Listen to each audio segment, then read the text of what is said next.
So this video will discuss when scientists create dogs, and we will talk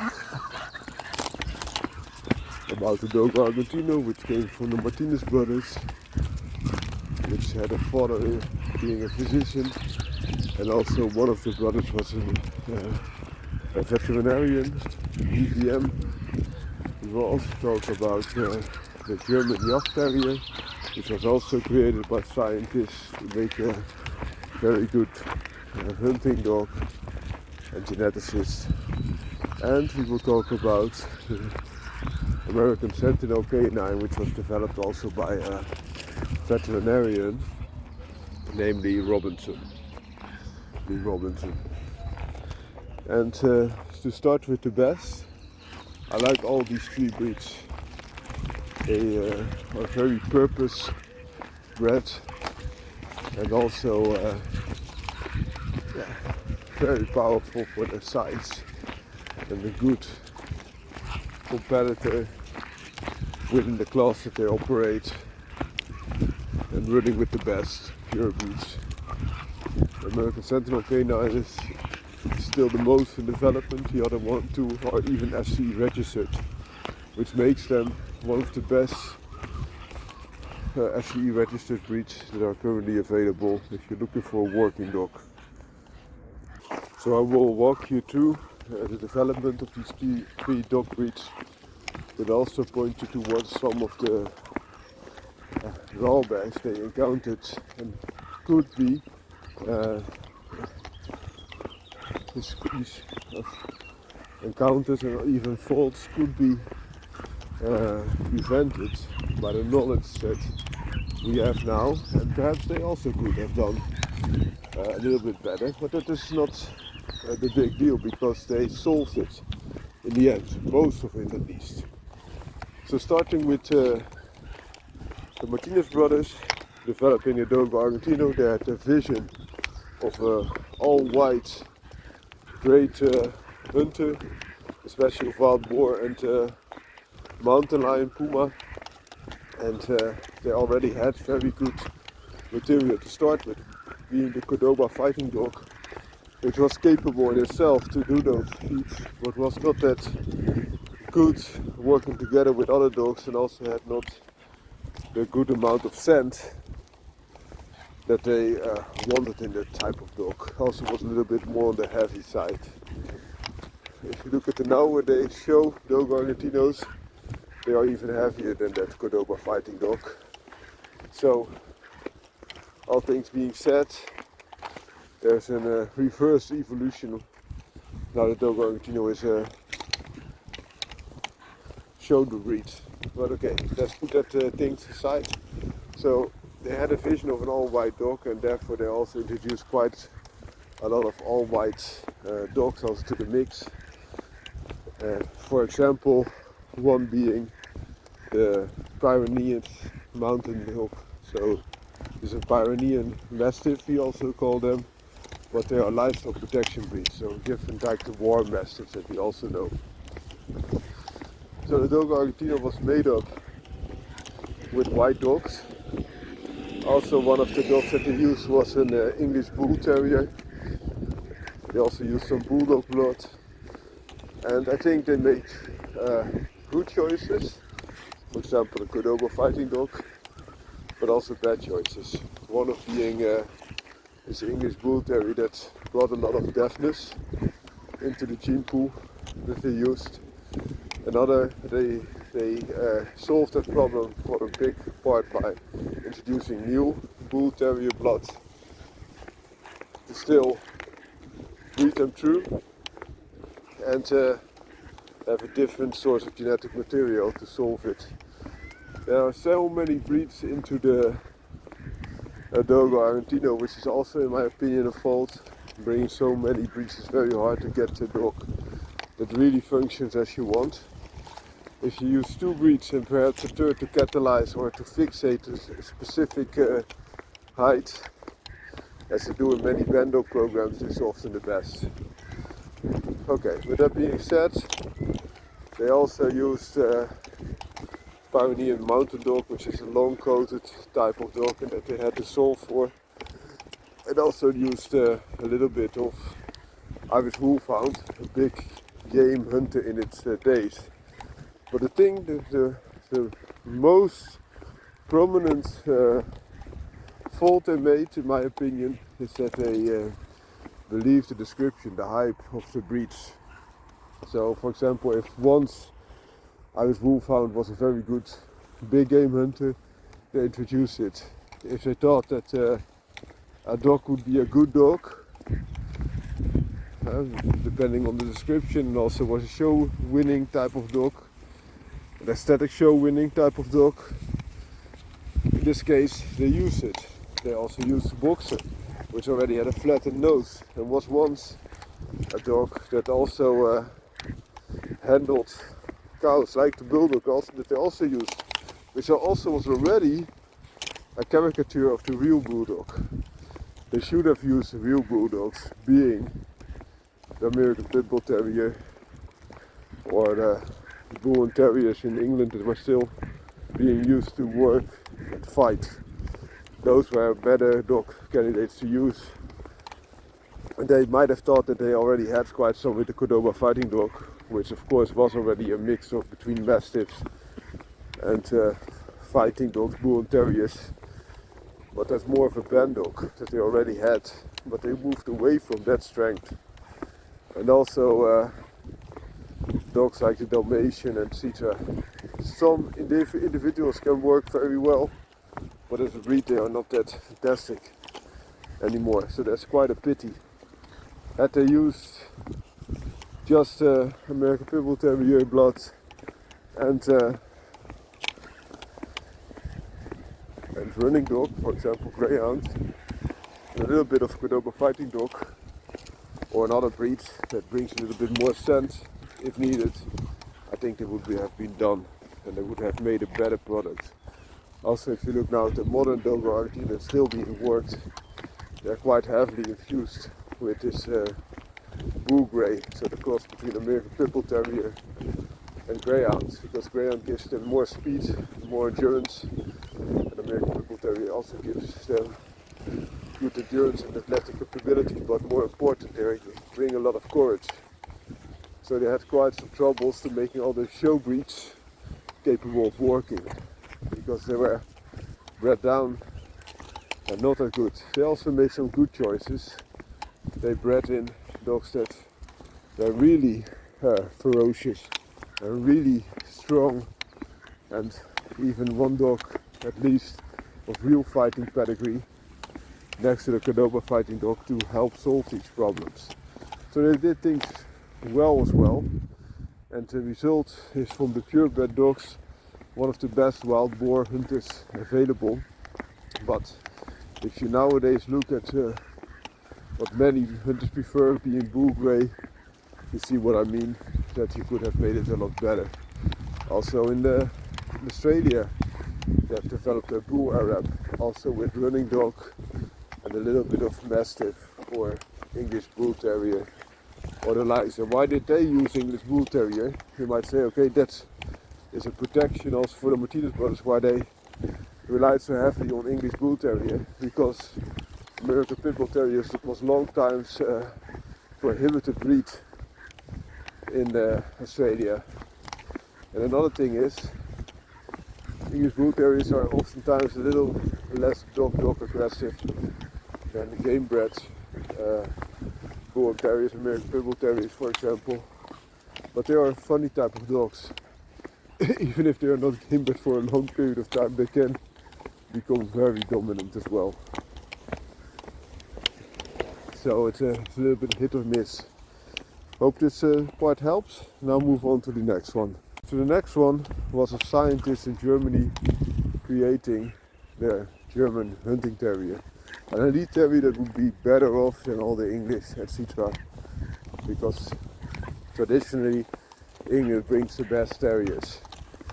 And they had a vision of a black and tan type of dog, like the Rottweiler, German Shepherd, Pinscher type of dogs, that all carry that black and tan specific coloration. And that was like the Martinez brothers, which had a focus for white, also one of the drawbacks. We'll come back to this later. So they had quite a good foundation, also backed up with quite some money to make this a real good system, and therefore they also succeeded. But when they began, all the dogs that they used were English. All the dogs that they used were English Terriers. So it gives you quite some indication that England already produced the best Terrier working dogs there were. So they used especially Fox Terrier, Lakeland Terrier, I think also some Manchester Terrier, especially for the coloration was used. And in the early days they dismissed all the dogs that did not have the color that they wanted, even if they were performing far better than the black and tan type of dogs, which in my opinion is a fault. It's a fault to prefer color over performance or any other looks of performance. But it must be mentioned because they did this. Another thing that they have made a big fault is that they used the best dogs of the specific breeds they could find, in their opinion. So they relied heavily also on Fox Terriers. And the Fox Terriers that they used were show type Fox Terriers instead of working type. And already also in the working circles, almost all Fox Terriers were phased out because they had better dogs now that could do it a lot better. For example, Lakeland, but also Patterdale Terriers especially.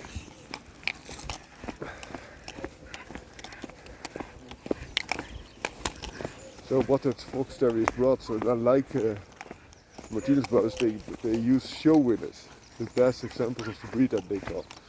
And they were quite costly, but they got them. But working dogs are completely different than show dogs.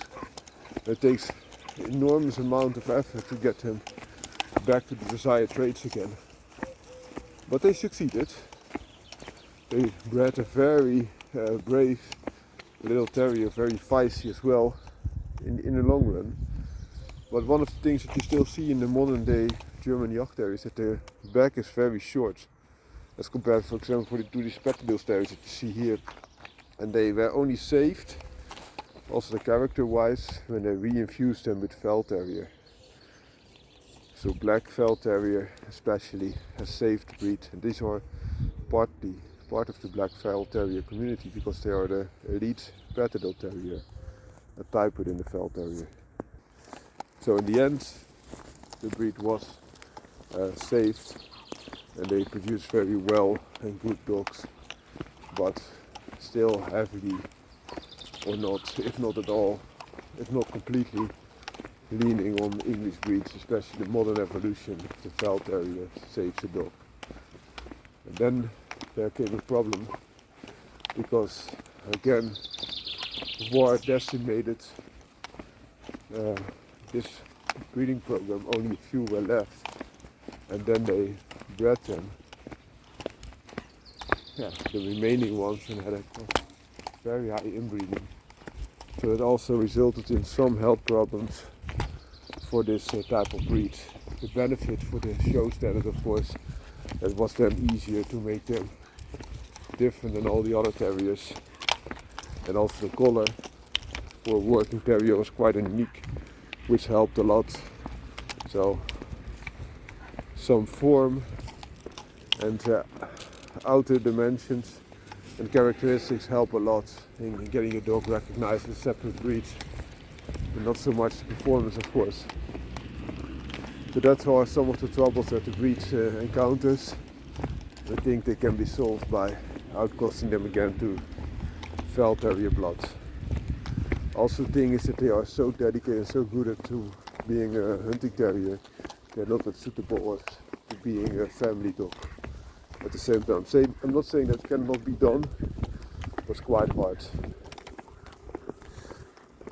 And over to the last one, the project by Lee Robinson.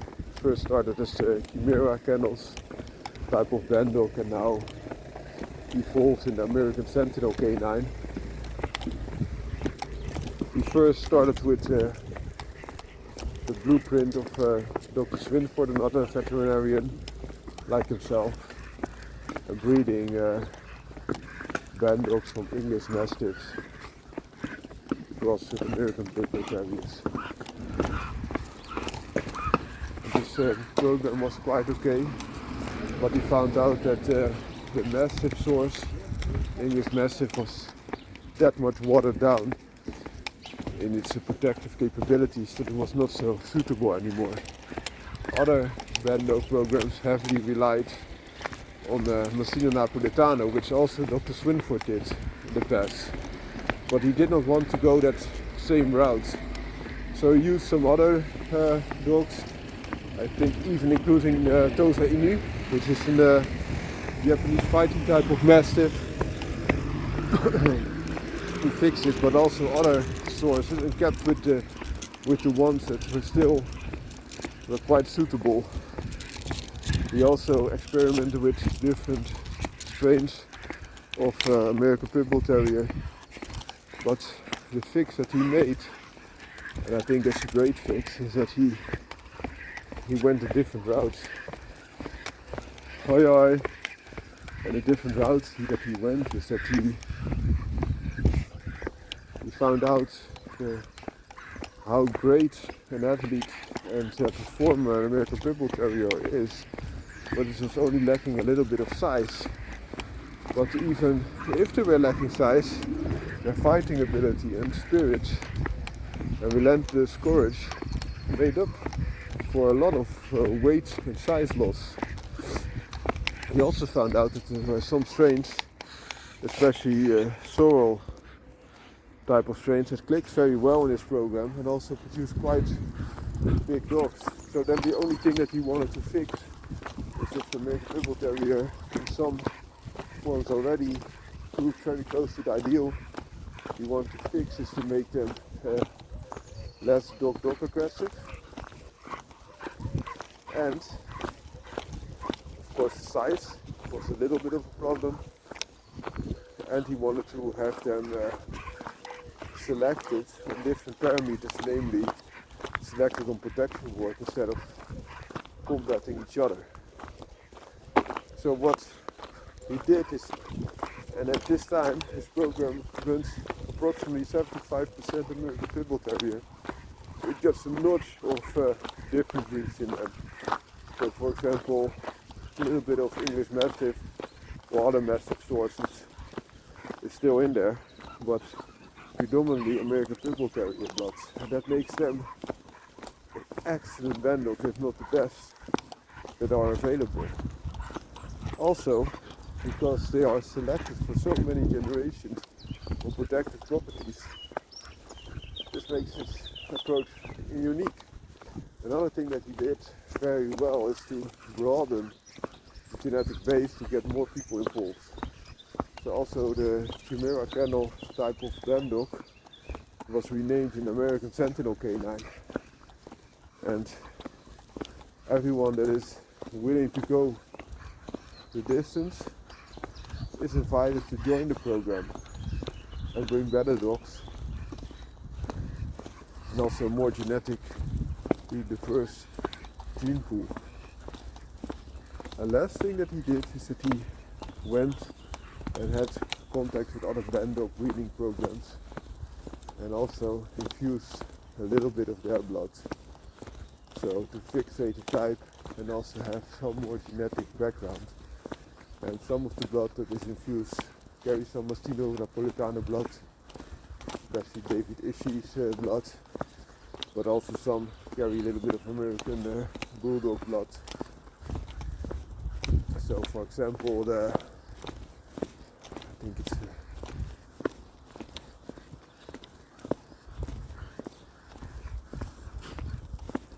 boar bison type of dog. And the last thing that he did very well is that if the dog is not suitable for protection work, it doesn't matter. They can still use them in other programs, for example hawk hunting. So hawk hunting also brings quite some combative strategies and demands of a dog, and that's a little bit similar to fighting of a big man, which has weapons, and the hawk has his teeth and his superior size.